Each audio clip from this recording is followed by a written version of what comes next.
વલસાડ કોર્ટને બોમ્બથી ઉડાવી દેવાની ધમકી મળી છે। કોર્ટને ઈમેલ દ્વારા ધમકી અપાઈ। ધમકીથી પોલીસનો કાફલો કોર્ટ પહોંચ્યો। સલામતીના ભાગરૂપે કોર્ટ પરિસર ખાલી કરાયું। ડોગ સ્ક્વોડ, બોમ્બ સ્ક્વોડની ટીમ પણ ઘટના સ્થળે। વડોદરામાં વધુ એક ધમકીભર્યો મેલ। હવે વડોદરા કોર્ટને ઉડાવી દેવાની ધમકી મળી। કોર્ટમાં બોમ્બ મૂક્યો હોવાની ધમકી મળતા ફફડાટ। ડોગ સ્ક્વોડ, બોમ્બ સ્ક્વોડની ટીમ પહોંચી છે। પોલીસના ઉચ્ચ અધિકારીઓ પણ ઘટના સ્થળે પહોંચ્યા છે। વકીલ આલમમાં ભયનો માહોલ। વિવિધ સુરક્ષા એજન્સીઓએ મોરચો સંભાળ્યો। કોર્ટ પરિસરમાં પાર્ક કરેલા વાહનો સહિત જુદા જુદા સ્થળોએ તપાસ ચાલી રહી છે।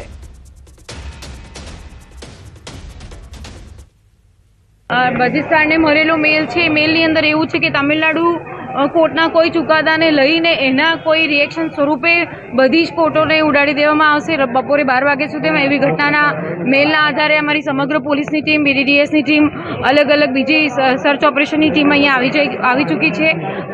ડિસ્ટ્રિક્ટ જજ સાથે પણ અમારી એક વખત મિટિંગ કરી છે અને એ મિટિંગના આધારે પણ અમે લોકો સંપૂર્ણ અલર્ટ રહીને ચેકિંગ ચાલુ છે। ડિસ્ટ્રિક્ટ કોર્ટના મેલ ઉપર આજે બોમ્બ અંગેની ધમકીભર્યો મેલ મળેલો છે। ત્યારબાદ ડિસ્ટ્રિક્ટ જજ સાહેબે તાત્કાલિક જ એની સૂચના પોલીસ ખાતાને આપી છે। મારા મારફતે પણ પોલીસ કમિશનરશ્રીને જાણ કરવામાં આવેલી છે। ત્યારે પોલીસ ખાતાની ટીમ તમામ જગ્યાઓનું સઘન તપાસ કરી રહેલી છે અને પક્ષકારોને હાલ પૂરતું કોર્ટ પ્રિમાઇસીસમાં નહીં આવવાનું, વકીલ મિત્રોને કોર્ટ પ્રિમાઇસીસમાં નહીં આવવાનું અને કોર્ટની કાર્યવાહી જ્યાં સુધી ગ્રીન સિગ્નલ નથી મળતો ત્યાં સુધી સ્થગિત કરવામાં આવેલી છે। વડોદરા શહેરમાં છેલ્લા 24 કલાકથી ધમકીભર્યા ઈમેલ મળવાનો સિલસિલો યથાવત છે। ગઈકાલની વાત કરીએ તો ગઈકાલે વડોદરા શહેર અને જિલ્લાની 18 જેટલી શાળાઓને બોમ્બથી ઉડાવી દેવાની ધમકીનો મેલ મળ્યો હતો અને આજે દિવાળીપુરા કોર્ટનો વારો છે। દિવાળીપુરા કોર્ટના જે રજિસ્ટ્રાર છે તેમને વહેલી સવારે કોર્ટ સંકુલને બોમ્બથી ઉડાવી દેવાનો ધમકીભર્યો મેલ જે છે તે મળ્યો છે અને જેથી તેમને તાત્કાલિક ધોરણે પોલીસ કંટ્રોલ રૂમમાં જાણ કરી હતી અને તકેદારીના ભાગરૂપે તાત્કાલિક પોલીસના જે અધિકારીઓ છે ત્યાં બોમ્બ સ્ક્વોડ, ડોગ સ્ક્વોડ જે છે તે અહીંયા સ્થળ પર પહોંચ્યું છે અને વકીલ આલમમાં ફફડાટ જોવા મળી રહ્યો છે। તમે દ્રશ્યોમાં જોઈ શકો છો કે તકેદારીના ભાગરૂપે જે વકીલ અને અસીલ જે છે એ તમામ લોકોને સુરક્ષા કાજે બહાર અત્યારે કાઢવામાં આવ્યા છે અને કોર્ટ સંકુલની અંદર જે છે તે બોમ્બ સ્ક્વોડ, ડોગ સ્ક્વોડ દ્વારા ચેકિંગ જે છે તે હાથ ધરવામાં આવ્યું છે। ઉલ્લેખનીય બાબત છે કે ગઈકાલથી જ કોઈ સાયબર માફિયા છે અથવા તો કોઈ ટીકડખોર છે તેના દ્વારા પોલીસ તંત્ર જે છે તેની ઊંઘ હરામ કરવામાં આવી છે કારણ કે સતત ધમકીભર્યા મેલ મળી રહ્યા છે। એના કારણે પોલીસ તંત્ર જે છે તે આમ તેમ દોડધામ કરી રહ્યું છે। ગઈકાલના સર્ચ ઓપરેશન દરમિયાન કોઈપણ શંકાસ્પદ ચીજ વસ્તુ મળી નથી। તેના ભાગરૂપે અત્યારે જે IP એડ્રેસ જે છે તેના આધારે ચકાસણી કરવામાં આવી રહી છે કે કયા લોકેશન પરથી આ મેલ જે છે તે કરવામાં આવ્યો છે। દિવાળીપુરા કોર્ટમાં પણ આજે સેમ પરિસ્થિતિ છે। પોલીસ જે છે તે તકેદારીના ભાગરૂપે અત્યારે તમામ પગલાં લઈ રહી છે। જે વાહનો પાર્ક કરેલા છે વાહનોનું ચેકિંગ કરાઈ રહ્યું છે તો કોર્ટ સંકુલની અંદર ડોગ સ્ક્વોડ અને બોમ્બ સ્ક્વોડ દ્વારા ચેકિંગ કરાઈ રહ્યું છે। હવે આ IP એડ્રેસ જે છે તે ગઈકાલના IP એડ્રેસ સાથે મેચ થાય છે કે કેમ એ તમામ પ્રકારના જે પાસા જે છે તેની ચકાસણીનું કામ સાયબર ક્રાઇમનું છે। ત્યારે સાયબર ક્રાઇમ પોલીસ જે છે તે સમગ્ર મામલે વધુ તપાસ હાથ ધરશે। હાર્દિક દીક્ષિત, ન્યૂઝ 18 ગુજરાતી, વડોદરા। ગાંધીનગર કોર્ટને બોમ્બથી ઉડાવી દેવાની ધમકી મળી છે। ધમકી બાદ પોલીસનું સઘન ચેકિંગ। ધમકી બાદ તમામ લોકોને બહાર કાઢવામાં આવ્યા।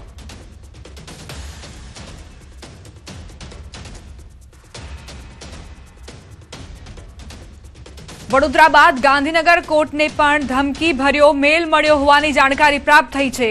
આ જ સ્થિતિ ગઈકાલે પણ હતી કે જ્યારે શાળાઓને ઉડાવવાની ધમકી મળી હતી। અમદાવાદ અને વડોદરાની શાળાઓને ઉડાવવાની ધમકી ભર્યો મેલ મળ્યો હતો અને આજે વડોદરા અને ગાંધીનગર કોર્ટને પણ આ જ પ્રકારનો મેલ મળ્યો છે। બોમ્બથી ઉડાડી દેવાની ધમકી છે તે સ્કૂલોને મળતી હોય છે, પરંતુ આજે ગાંધીનગર કોર્ટને ઈમેલ મળ્યો છે અને તેમાં કહ્યું છે કે ગાંધીનગર કોર્ટને બોમ્બથી ઉડાડી દેવાની જે ધમકી મળી ત્યારબાદની કાર્યવાહી છે તે કરવામાં આવી છે। આખે કોર્ટ પરિસરને છે ચેકિંગ કરવામાં આવ્યું છે પોલીસ દ્વારા, સુરક્ષાની એજન્સીઓ દ્વારા અને જે તમામ લોકોને છે તે અત્યારે બહાર મોકલી દેવામાં આવ્યા છે કોર્ટથી। અને આપણી સાથે છે એડવોકેટો, વાત કરીશું અત્યારે જે રીતે વારંવાર આ ધમકી મળી રહી છે એના ઉપર કોઈ કાર્યવાહી નથી થતી, આરોપીઓ નથી પકડાતા, આપની શું ડિમાન્ડ છે? હું ગાંધીનગર બાર એસોસિએશનના પ્રમુખ તરીકે શંકરસિંહ ગોહિલ ઘણા સમયથી પ્રતિનિધિત્વ કરું છું। આજે ઈમેલ દ્વારા નામદાર કોર્ટમાં ધમકી મળેલી કે કોર્ટથી ખાલી કરાવો, બોમ્બ મૂકીશું, બધાને ખતમ કરીશું, આવી ધમકી મળેલી હતી। આવી ધમકીઓ તો વારંવાર હાઈકોર્ટમાં, અન્ય કોર્ટોમાં પણ આવી ધમકીઓ મળતી રહે છે। તો આના પાછળ જે આવી ધમકી આપતા હોય ખોટી એને પકડવા જોઈએ। વલસાડ કોર્ટને બોમ્બથી ઉડાવી દેવાની ધમકી મળી છે. કોર્ટને ઈમેલ દ્વારા ધમકી અપાઈ. ધમકીથી પોલીસનો કાફલો સ્થળ પર પહોંચ્યો છે, કોર્ટમાં પહોંચ્યો છે.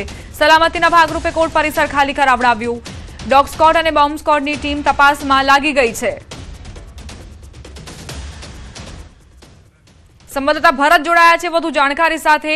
ભરત, વડોદરા, ગાંધીનગર અને હવે વલસાડ કોર્ટને પણ બોમ્બથી ઉડાવી દેવાની ધમકી, શું જાણકારી? બિલકુલ, છેલ્લા કેટલાક સમયથી જે રીતે રાજ્યના અલગ અલગ શહેરોની અંદર કોર્ટ પરિસર હોય કે પછી શાળા પરિસરોને બોમ્બથી ઉડાવી દેવાની ધમકી મળી રહી છે. આજે છે વલસાડ કોર્ટને પણ બોમ્બથી ઉડાવી દેવાની ધમકી આપવામાં આવી હતી.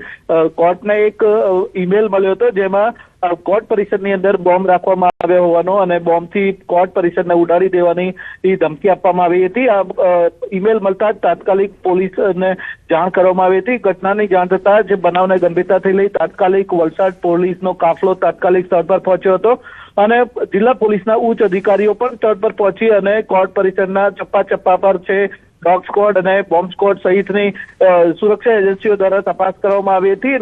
જોકે હજુ સુધી આ મામલે કોઈ શંકાસ્પદ વસ્તુ મળી નથી, પરંતુ જે રીતના રાજ્યમાં અન્ય વિસ્તારોમાં. આભાર ભરત, જાણકારી આપવા માટે. વલસાડમાં ડોગ સ્ક્વોડ અને બોમ્બ સ્ક્વોડની ટીમ સતત પ્રયત્ન કરી રહી છે કે કોઈ એવી શંકાસ્પદ વસ્તુ વલસાડ કોર્ટની અંદર મળે તો તેને ત્યાં જ નાશ કરી શકાય. આ તરફ અમદાવાદમાં પણ હાઈકોર્ટને બોમ્બથી ઉડાવવાની ધમકી મળી છે. જૂની હાઈકોર્ટને ધમકી મળી હોવાના સમાચાર. સવારે 4:07 મેલ આવ્યો હતો. 19 RDX IED જેવા બ્લાસ્ટ કરીશું, બ્લાસ્ટ લંચ બ્રેક દરમિયાન કરીશું તેવો ઉલ્લેખ. જૂની હાઈકોર્ટ ઇન્કમટેક્સને પણ ધમકી મળી. પોલીસ પહોંચી છે અને તપાસ કરવામાં આવી રહી છે. કોઈ શંકાસ્પદ વસ્તુ છે કે કેમ તેને લઈને આ તપાસનો દોર ચાલી રહ્યો છે. ગઈકાલે પણ અમદાવાદની સ્કૂલોને ધમકી મળી હતી, ધમકીભર્યો ઈમેલ મળ્યો હતો અને આજે સવારે 4:07 અમદાવાદની જૂની હાઈકોર્ટને ધમકીભર્યો મેલ આવ્યો છે.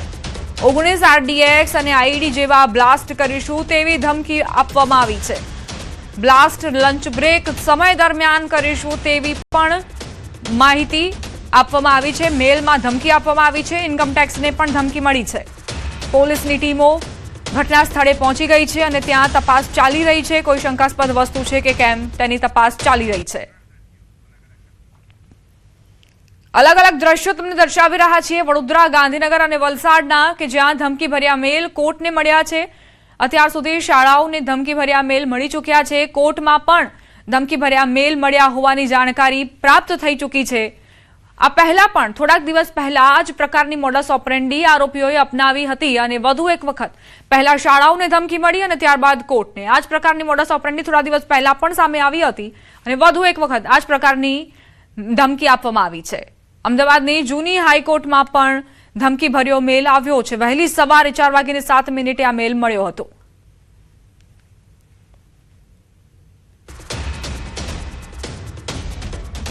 સ્કૂલ કોર્ટને બોમ્બથી ઉડાવી દેવાની ધમકીનો મામલો. કોંગ્રેસ ધારાસભ્ય કિરીટ પટેલ સરકાર પાસે તપાસની માંગ કરી રહ્યા છે. વિધાનસભામાં ગૃહ વિભાગની ચર્ચા દરમિયાન આ મુદ્દો ઉઠાવીશું. પોલીસ કે ગૃહ વિભાગને કડક કાર્યવાહી કરવી જોઈએ. વિધાનસભામાં અમે ગૃહમંત્રી સમક્ષ આ મુદ્દો ઉઠાવીશું તેવી વાત તેમણે કરી.